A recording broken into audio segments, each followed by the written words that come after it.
Hello, my name's Guy Hollington. What you're watching is a 40-minute glassblowing session compressed down into about 5 minutes, where I show most of the steps that are required to make one of my glass color sculptural pieces.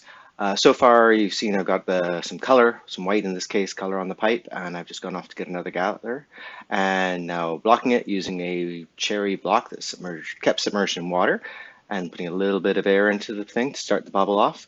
And after this, we're going to just hang out here for a little bit and wait for this to cool and go and get another gather of glass on it.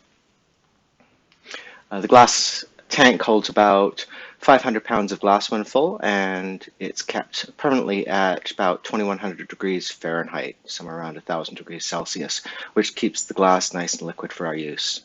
So just put a second gather on this piece, again blocking it, a slightly larger block this time, hang it down, let it grow a bit.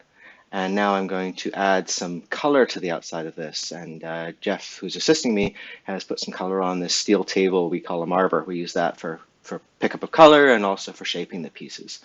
So here I'm now just finished applying the color. To my right, I'm reheating it in what we call the glory hole. It's a vertical furnace. Horizontal furnace. And we go back there over and over again to get the piece hot enough so that we can continue to work with the glass. Block it up to get it back in shape again, and now we're going to sit and wait yet some more time for it to cool down before we put another gather.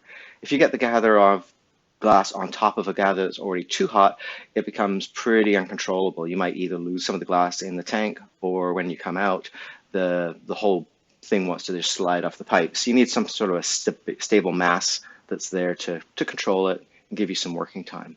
So I've got the block staged there, and off to go get another gather. And then we'll come back, block it up, and then we can actually start the blowing process. Jeff there helping me again, shielding my hand a bit. It's very common for glass blowers to work in teams, usually of two, but sometimes larger. Here I'm shaping it, cooling the tip of the piece, and then reheating it.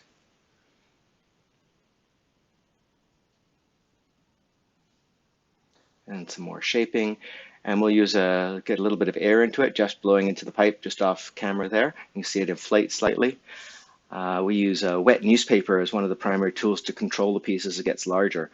Just a folded up piece of newspaper that's been soaked in water I usually soak mine for several days, and then we just continually refresh the water on it to keep it damp so it doesn't actually light on fire. And now a little bit of a jack line, so this will eventually separate the piece from the pipe. Swinging. That'll lengthens the piece, and also adds a little bit of air into it naturally through the gravity. And then we'll use a combination here of blowing into it, stretching it until we get it to roughly the size we want. This particular piece is going to end up being somewhere around 14, 15 inches tall.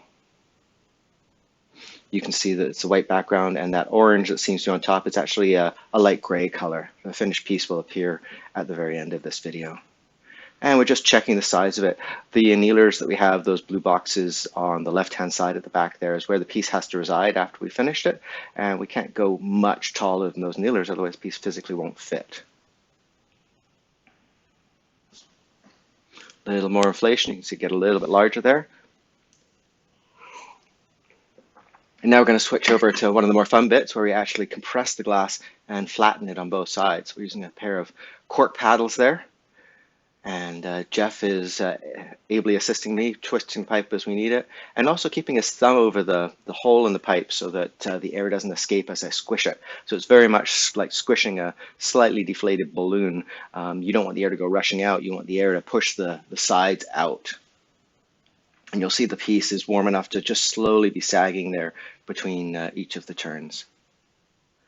And pretty soon we'll start to work on the bottom.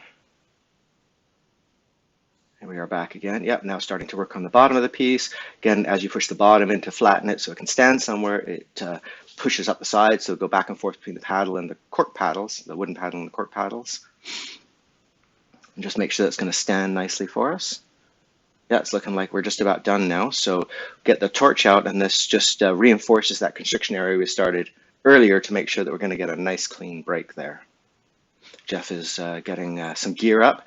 This piece, even as we let it cool slightly, is still going to be somewhere around 1000 degrees, 1200 degrees Fahrenheit. It's enough that the glass won't move, but it's certainly pretty hot. So he's got some Kevlar gloves on and a face shield, and he's going to be ready to catch this piece as we break it off.